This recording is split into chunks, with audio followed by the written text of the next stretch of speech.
भाग्य का लिखा कभी नहीं मिटता। ये एक पंडित और यमदूत की कहानी है। दोस्तों, कहानी को ध्यानपूर्वक सुनिएगा, बहुत ही अच्छी कहानी है। जय श्री कृष्ण। दोस्तों, एक समय की बात है। किसी गांव में एक बहुत ही ज्ञानी पंडित रहता था। एक दिन वह अपने बचपन के मित्र से मिलने के लिए दूसरे गांव जा रहा था। वह मित्र बचपन से ही गूंगा व एक पैर से अपाहिज था। मित्र का गांव काफ़ी दूर था। रास्ते में और भी कई छोटे छोटे गांव पड़ते थे। पंडित अपने धुन में चला ही जा रहा था कि रास्ते में उसे एक और आदमी मिल गया।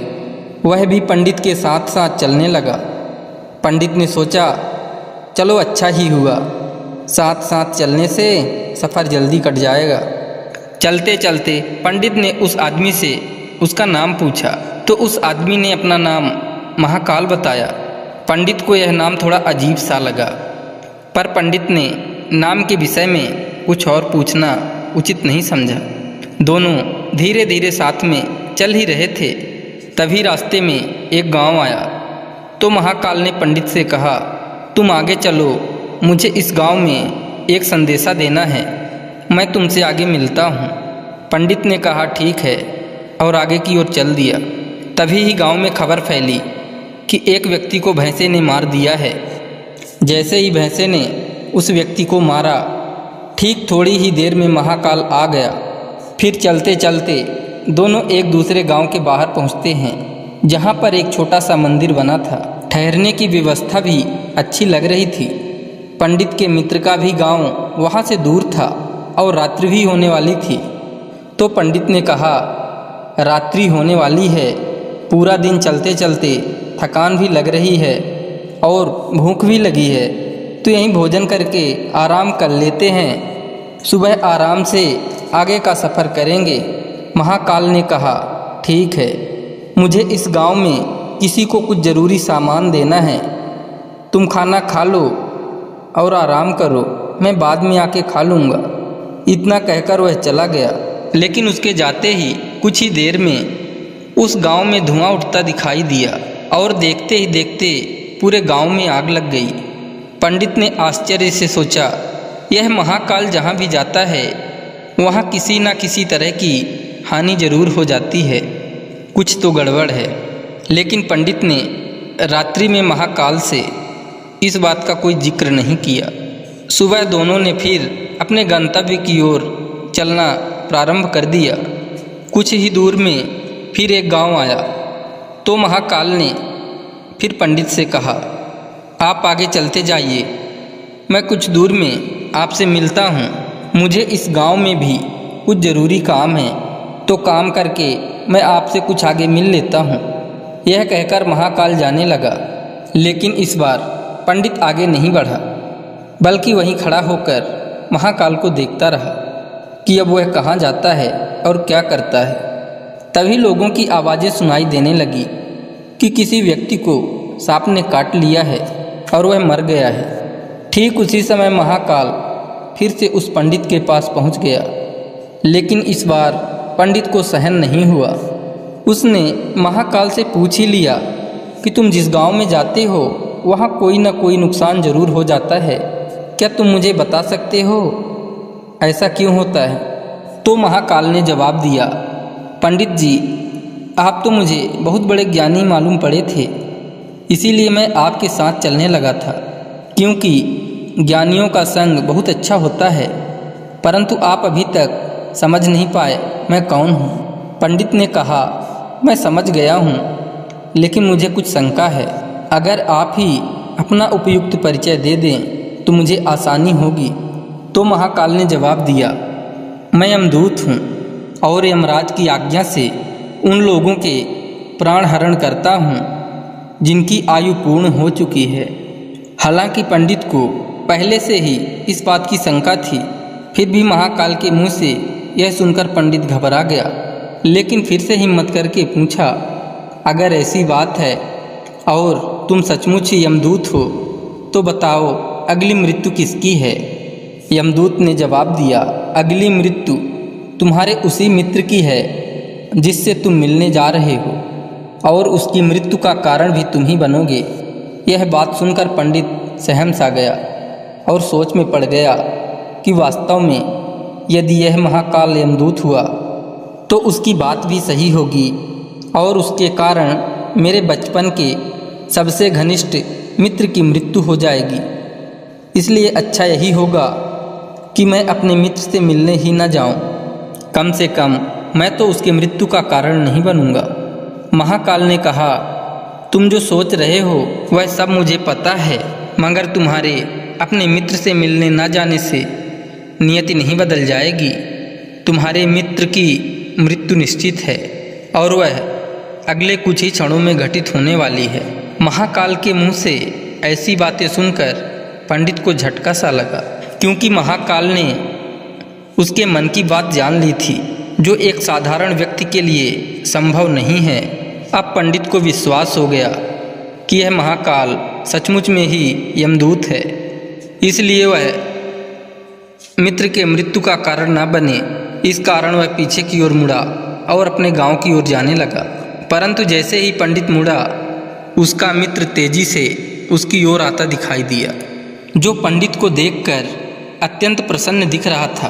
अपने मित्र के आने की गति को देखकर पंडित को ऐसा लगा जैसे कि उसका मित्र काफ़ी समय से उसके पीछे ही आ रहा है, लेकिन वह बचपन से ही गूंगा था और पैर से अपाहिज था, इसलिए न तो पंडित तक पहुंच पा रहा था और ना ही पंडित को आवाज़ देकर रोक पा रहा था। लेकिन जैसे ही वह पंडित के पास पहुंचा, अचानक उसकी मृत्यु हो गई। पंडित हक्का बक्का होकर महाकाल की ओर देखने लगा, जैसे कि वह पूछना चाह रहा हो कि आखिर क्या हुआ। महाकाल ने पंडित के मन की बात समझ गया और बोला, तुम्हारा मित्र पिछले गांव से ही पीछे पीछे आ रहा था, लेकिन वह अपाहिज और गूंगा होने की वजह से तुम तक नहीं पहुंच सका। उसने अपनी संपूर्ण ताकत लगाकर तुम तक पहुंचने की कोशिश की, लेकिन बुढ़ापे में बचपन जैसी ताकत नहीं होती, इसलिए हृदयाघात के कारण तुम्हारे मित्र की मृत्यु हो गई। क्योंकि तुमसे मिलने के लिए वह अपनी सीमाओं को लांघते हुए तुमसे मिलने के लिए पीछे पीछे भाग रहा था, इसलिए अपने मित्र के मृत्यु का कारण तुम ही बने। अब पंडित को विश्वास हो चुका था कि सचमुच में महाकाल एक यमदूत है और उसका कार्य जीवों के प्राण हरना है।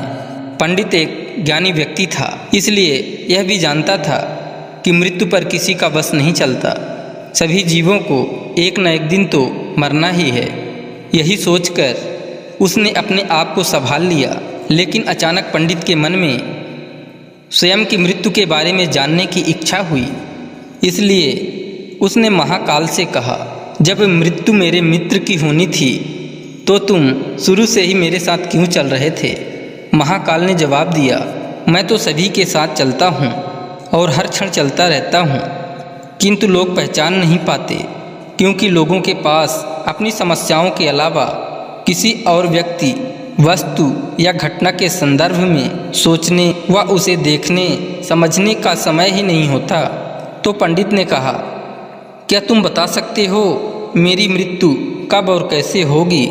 तो महाकाल ने कहा, हालांकि किसी सामान्य जीव को यह जानना उपयुक्त नहीं है, क्योंकि कोई भी जीव अपनी मृत्यु के बारे में जानकर दुखी ही होता है, लेकिन तुम ज्ञानी व्यक्ति प्रतीत होते हो और अपने मित्र की मृत्यु को जितनी आसानी से सहन कर लिया है, उसे देखकर लगता है तुम अपनी मृत्यु के बारे में जानकर भी दुखी नहीं होगे।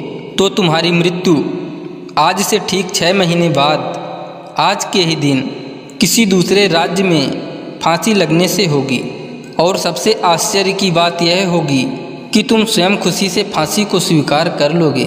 इतना कहकर महाकाल जाने लगा, क्योंकि महाकाल के पास पंडित के साथ चलते रहने का अब कोई कारण नहीं था। पंडित भी अपने मित्र की यथाशक्ति कर्मकांड करके अपने गांव चला गया, लेकिन कोई व्यक्ति कितना भी ज्ञानी क्यों न हो, अपनी मृत्यु की बात जानकर व्यथित तो होता ही है और मृत्यु से बचने के लिए कुछ न कुछ करता ही है। सो पंडित ने भी किया, क्योंकि पंडित विद्वान था, इसलिए उसकी ख्याति उसके राज्य के राजा तक थी। तो पंडित ने सोचा, राजा के पास तो कई ज्ञानी मंत्री होते हैं, तो मेरी मृत्यु से संबंधित समस्या का कोई न कोई हल निकाल ही लेंगे। तो पंडित यह सोचते हुए राज दरबार में पहुंच जाता है और राजा को सारा वृत्तांत सुनाया। राजा ने अपने मंत्रियों को बात बताई और उनसे सलाह मांगी। अंत में सभी ने विचार विमर्श करके कहा, अगर पंडित की बात सही है तो उसकी मृत्यु भी 6 महीने के बाद ही होगी, लेकिन मृत्यु तब होगी जब वह किसी दूसरे राज्य में जाएगा। यदि वह दूसरे राज्य में जाए ही ना तो मृत्यु भी नहीं होगी। मंत्रियों का यह सलाह राजा को भी उपयुक्त लगी। तो पंडित के रहने की व्यवस्था महल में कर दी गई और राजा के आदेश के बिना उस पंडित से किसी को भी मिलने नहीं दिया जाता था। लेकिन पंडित कहीं भी आ जा सकता था ताकि यह ना लगे कि वह राजा की कैद में है। परंतु पंडित डर के मारे स्वयं ही कहीं आता जाता नहीं था। धीरे धीरे पंडित की मृत्यु का समय नज़दीक आने लगा और वह भी दिन आ गया जब पंडित की मृत्यु होनी थी। तो जिस दिन पंडित की मृत्यु होने वाली थी तो पंडित डर के मारे उस दिन जल्दी ही सो गया ताकि जल्दी से वह रात बीत जाए और अगला दिन आ जाए तो मृत्यु टल सके। लेकिन पंडित को स्वयं नींद में चलने की बीमारी थी और इस बीमारी के बारे में वह स्वयं भी नहीं जानता था। अतः राजा या किसी वैद्य को इस बीमारी के बारे में बताने का तो प्रश्न ही नहीं उठता। पंडित अपनी मृत्यु को लेकर बहुत चिंतित था और नींद में चलने की बीमारी तभी आती है जब नींद ठीक तरह से न हो पा रही हो। तो उसी रात पंडित को नींद में चलने का दौरा पड़ा। वह उठा और महल से निकलकर अस्तबल में गया। पंडित राजा का खास मेहमान था, इसलिए किसी पहरेदार ने भी नहीं रोका और न ही किसी तरह की पूछताछ की।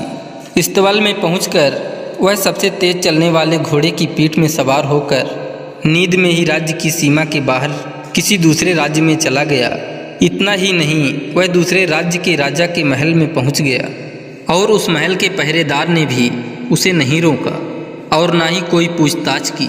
सभी लोग रात्रि की अंतिम प्रहर होने के कारण नींद में थे।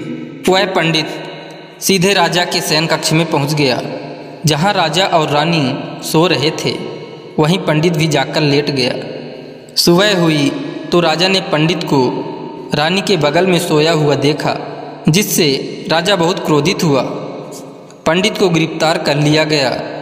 पंडित को तो कुछ समझ में ही नहीं आ रहा था कि आखिर दूसरे राज्य में और राजा के शयन कक्ष में कैसे पहुंच गया। लेकिन वहाँ ये सब सुनने वाला कौन था। राजा ने पंडित को दरबार में हाजिर करने को हुक्म दिया। कुछ समय बाद पंडित को दरबार में लाया गया। कुछ समय बाद राजा का दरबार लगा। जहाँ राजा ने पंडित को देखा और देखते ही इतना क्रोधित हुआ कि पंडित को फांसी पर चढ़ा देने का आदेश सुना दिया। फांसी की सज़ा सुनकर पंडित कांप गया। फिर भी कुछ हिम्मत कर राजा से कहा, महाराज, मैं नहीं जानता कि राजमहल में कैसे पहुंचा। मैं ये भी नहीं जानता हूं कि आपके शयन कक्ष में कैसे आया और आपके राज्य के किसी पहरेदार ने रोका क्यों नहीं। लेकिन मैं इतना जानता हूं कि आज मेरी मृत्यु होनी थी और होने भी जा रही है। राजा को यह बात थोड़ी अटपटी लगी। उसने पूछा, तुम्हें कैसे पता कि आज तुम्हारी मृत्यु होनी है? कहना क्या चाहते हो? राजा के इस सवाल के जवाब में पंडित ने पिछले 6 महीने की कहानी बता दी और कहा, महाराज, मेरा क्या किसी भी सामान्य व्यक्ति में इतना साहस नहीं कि वह राजा के शयन कक्ष में राजा की उपस्थिति में रानी के पास सो जाए। राजा को पंडित की बात में थोड़ा सत्यता दिखाई दिया, परंतु उसने सोचा यह मृत्यु से बचने के लिए महाकाल और अपनी मृत्यु की भविष्यवाणी का बहाना बना रहा है। इसलिए राजा ने पंडित से कहा, यदि तुम्हारी बात सत्य है और आज तुम्हारी मृत्यु का दिन है जैसा कि महाकाल ने तुमसे कहा था, तो तुम्हारी मृत्यु का कारण मैं नहीं बनूंगा। लेकिन अगर बात झूठी निकली तो निश्चित ही आज तुम्हारी मृत्यु का दिन होगा। क्योंकि पड़ोसी राज्य का राजा उसका मित्र था, उसने तुरंत सिपाहियों के हाथ दूसरे राज्य के राजा को पत्र भेजा और पंडित की बात के सत्यता का प्रमाण मांगा। शाम तक भेजे गए सैनिक लौटे और उन्होंने बताया कि महाराज, पंडित जो कह रहा है वो पूर्णतः सत्य है। दूसरे राज्य के राजा ने पंडित को रहने के लिए अपने ही महल में संपूर्ण व्यवस्था कर रखी थी और पिछले 6 महीने से पंडित राजा का मेहमान था। कल राजा अंतिम बार इसके शयन कक्ष में मिले थे और इसके बाद यह इस राज्य में कैसे पहुंच गया इसकी जानकारी किसी को भी नहीं है। इसलिए उस राज्य के राजा के अनुसार पंडित को फांसी की सज़ा देना उचित नहीं है। लेकिन राजा के लिए एक नई समस्या आ गई, क्योंकि उसने बिना कुछ जाने ही पंडित को फांसी की सज़ा सुना दी थी। इसलिए अगर पंडित को फांसी न दी जाए तो राजा के कथन का अपमान हो जाए, और अगर राजा के द्वारा दी गई सज़ा का मान रखा जाए तो पंडित की बिना वजह ही मृत्यु हो जाए। राजा ने अपने सभी मंत्रियों से इस बात की चर्चा की। सभी मंत्रियों ने सुझाव दिया कि महाराज पंडित को एक कच्चे सूत से फांसी लगवा दें। इससे आपके कथन का भी मान रह जाएगा और कच्चे सूत के धागे से पंडित को भी फांसी नहीं लगेगी और उसके प्राण बच जाएंगे। राजा को यह सुझाव अच्छा लगा। उसने ऐसा ही आदेश सुना दिया। पंडित के लिए कच्चे धागे के सूत का फांसी का फंदा बनाया गया और नियम के अनुसार पंडित को फांसी पर चढ़ाया जाने लगा। सभी लोग खुश थे कि न तो पंडित मरेगा और न ही राजा का वचन झूठा पड़ेगा। पंडित को भी विश्वास था कि सूत के धागे से तो उसकी मृत्यु हो ही नहीं सकती। इसलिए वह भी खुशी खुशी फांसी पर चढ़ने को तैयार था, जैसा कि महाकाल ने उससे कहा था। लेकिन जैसे ही पंडित को फांसी दी गई, सूत का धागा तो टूट गया, लेकिन टूटने से पहले उसने अपना काम कर दिया था। पंडित के गले की नस सूत के धागे से कट चुकी थी और पंडित जमीन पर पड़ा तड़प रहा था। हर धड़कन के साथ उसके गले से खून की फुहार निकल रही थी और देखते ही देखते पंडित का शरीर पूरी तरह से शांत हो गया। सभी लोग आश्चर्यचकित थे, पंडित को मरते देख रहे थे। किसी को विश्वास ही नहीं हो रहा था कि इस कमज़ोर से धागे से किसी की मृत्यु हो सकती है। लेकिन घटना घट चुकी थी। नियति ने अपना काम कर दिया था। जो होना होता है वो होकर ही रहता है। हम चाहे जितनी भी सावधानियां बरतें, जितना भी उपाय कर लें, लेकिन हर घटना और घटना का पूरा प्रणाली पहले से ही तय होता है, जिसे हम थोड़ा सा भी इधर उधर नहीं कर सकते। इसलिए ईश्वर ने हमें भविष्य जानने की क्षमता नहीं दी है, ताकि हम अपने जीवन को ज़्यादा बेहतर तरीके से जी सकें। और यही बात उस पंडित पर भी लागू होती है। यदि पंडित ने महाकाल से अपने मृत्यु के बारे में न पूछा होता तो 6 महीने राजा की कैद में रहकर डर डर के जीने की बजाय ज़्यादा बेहतर ज़िंदगी जीता। दोस्तों, अगर कहानी अच्छी लगी हो तो चैनल को ज़रूर सब्सक्राइब करें, वीडियो को लाइक करें, शेयर करें एवं कमेंट करें। जय श्री कृष्णा। राधे राधे।